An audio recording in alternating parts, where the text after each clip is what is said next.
बात करेंगे कि स्टॉक मार्केट इन्वेस्टमेंट्स में कंपाउंडिंग कैसे काम करती है। पिछले कुछ टाइम में काफी सारे लोगों ने सवाल पूछा है कि स्टॉक मार्केट में कंपाउंडिंग कैसे काम करती है और इसी पर आज हम बात करेंगे। इसे समझने से पहले क्विकली समझ लेते हैं कि सिंपल इंटरेस्ट और कंपाउंड इंटरेस्ट में क्या डिफरेंस होता है। सिंपल इंटरेस्ट में जो आपकी इन्वेस्टमेंट अमाउंट होती है, जिसे प्रिंसिपल अमाउंट भी कहते हैं, उस पर आपको हर साल इंटरेस्ट मिलता रहता है। फॉर एग्जाम्पल, अगर आपने 1000 रुपए इन्वेस्ट किए हैं जिस पर आपको हर साल 10% इंटरेस्ट मिल रहा है, तो 1000 रुपए एक साल बाद सिंपल इंटरेस्ट के हिसाब से 1100 रुपए हो जाएंगे। उसके एक साल बाद वो 1100 रुपीज 10% के इंटरेस्ट के हिसाब से 1200 रुपए हो जाएंगे। उसके एक साल बाद वो 1000 रुपए 10% के हिसाब से 1300 रुपए हो जाएंगे। सिमिलरली उसके एक साल बाद यानी 4 साल बाद वो 1000 रुपए 10% के सिंपल इंटरेस्ट के हिसाब से 1400 रुपीज हो जाएंगे। और उसके एक साल बाद यानी 1000 रुपए इन्वेस्ट करने के 5 साल बाद 10% के हिसाब से आपके 1000 रुपीज 1500 रुपीज हो जाएंगे। तो सिंपल इंटरेस्ट के हिसाब से जो भी आपकी प्रिंसिपल अमाउंट है जो आपने इनिशियली इन्वेस्ट की, उस पर आपको इंटरेस्ट मिलता रहता है। वही कंपाउंड इंटरेस्ट में चीजें थोड़ी अलग रहती है। कंपाउंड इंटरेस्ट में जो भी आपको रिटर्न मिलता है या फिर इंटरेस्ट मिलता है,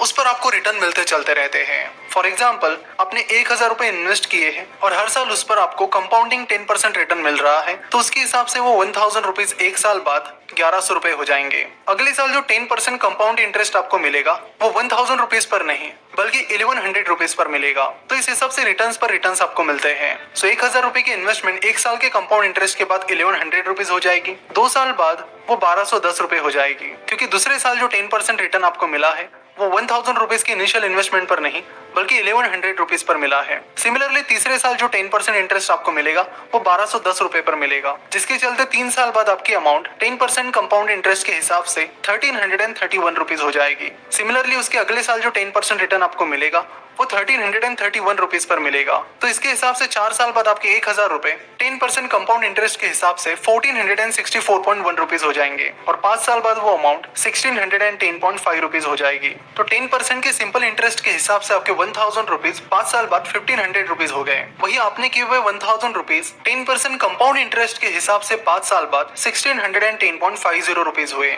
सो कंपाउंड इंटरेस्ट की वजह से सेम 10% रिटर्न पर आपको सिंपल इंटरेस्ट से कंपेरेटिवली 110.50 रुपीज का एक्स्ट्रा प्रॉफिट मिला। सो कंपाउंड इंटरेस्ट का मतलब है रिटर्न्स पर रिटर्न्स, और ये एक मैजिक की तरह काम करता है। अब बात करते हैं कि स्टॉक मार्केट में कंपाउंड इंटरेस्ट कैसे काम करता है। जैसे हमने पिछले एग्जांपल में बताया, उसी तरह स्टॉक मार्केट में कंपाउंड इंटरेस्ट काम करता है, बहुत सिंपल तरीके से। बस फर्क ये है कि हमें क्लियरली दिखाई नहीं देता है। That's why we get confused. Let's say कि आपने एबीसी नाम की कंपनी के शेयर्स खरीद लिए हैं और आपने एबीसी कंपनी में 1000 रुपीज पर शेयर की प्राइस पर इन्वेस्ट किया है। नाउ अब कंपनी एक साल बाद आपको 10% का रिटर्न देती है, तो आपके 1000 रुपीज एक साल बाद 1100 रुपीज हो जाएंगे। उसके एक साल बाद कंपनी अगेन आपको 10% का रिटर्न देती है, तो आपको वो 10% का प्रॉफिट 1000 रुपीज पर नहीं बल्कि 1100 रुपीज पर मिलेगा। सो 1100 रुपीज पर जो आपको 10% रिटर्न मिलेगा, उसके बाद आपकी इन्वेस्टमेंट वैल्यू 1210 रुपीज हो जाएगी।